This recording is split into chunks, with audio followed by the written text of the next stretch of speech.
Episode 10, I'm gonna try and be a little bit more categorical because my plot pointing has been all over the place and I've been bouncing back and forth and being like, oh, and that reminds me of this. So I figured maybe that's what part of the problem why people are having a hard time following me, because I keep bouncing all over the place. But there are basically 4 parts to this episode.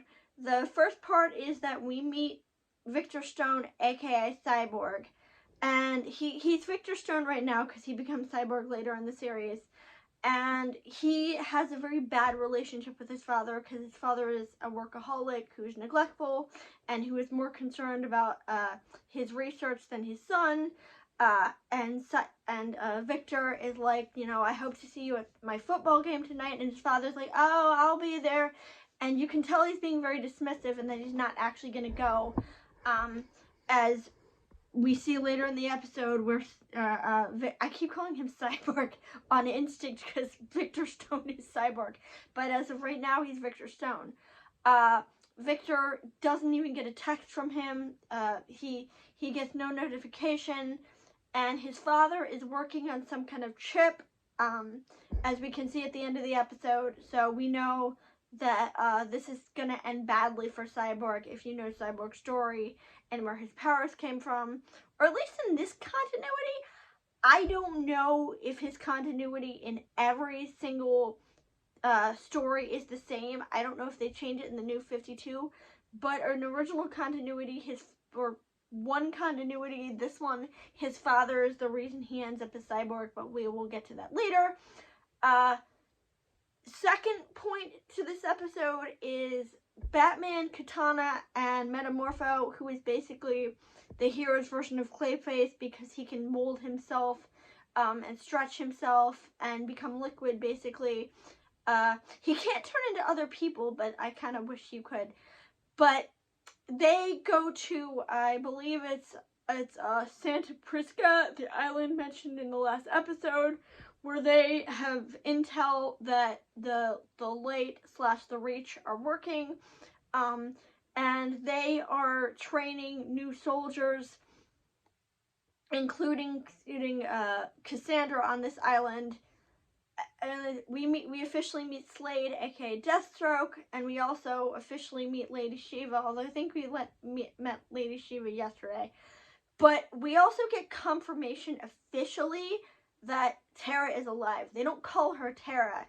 They basically say, what happened to Markov, and we know that that's Tara because the other Markov, i.e. Brion, is with the heroes. So we know the Markov they're referring to is Tara. And they're like, oh, she washed out. We don't know what that means. Maybe she flunked. Maybe, we don't know. But we know she's alive, and we know she was being recruited by the Light. So we have official confirmation of that. Batman, they get into a fight with some members of the army, and my favorite moment from this entire episode is when Batman confronts Bane, who for some reason in this continuity has a Spanish accent. I don't know if he was always Spanish.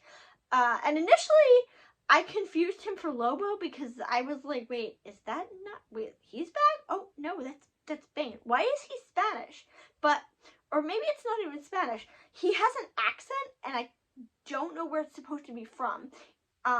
But he has an accent, and he's like, oh, nobody gets past me. And Batman's response is basically start listing all the people like this cult, me, the guard. Basically just all these people who have gotten past me. And basically I'm like, bitch, what are you talking about? Everybody gets past you.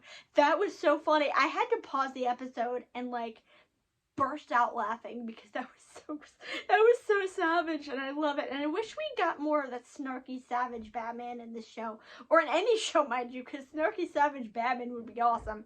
And I like the fact that basically Katana and Lady Shiva square off with each other because they're both swordsmen and they're both mostly equally matched, although Lady Shiva does acknowledge that Katana's blade is more powerful than her.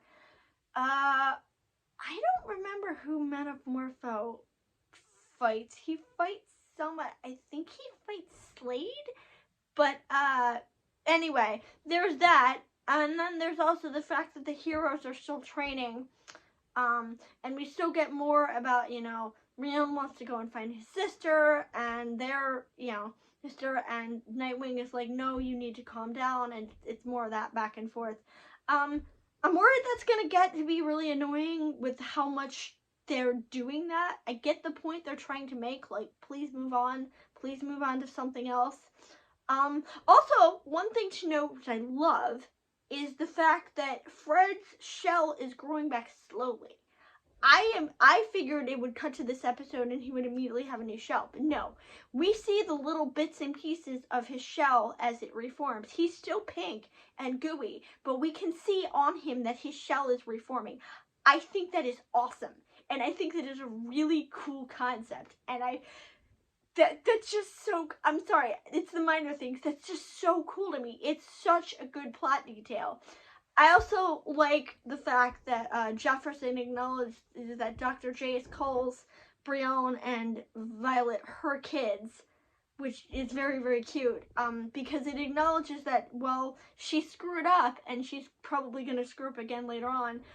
She does seem to care about them, and it seems like she does have some affection for them, because if you remember in the last episode, she was like, get away from my kids! That was so fun.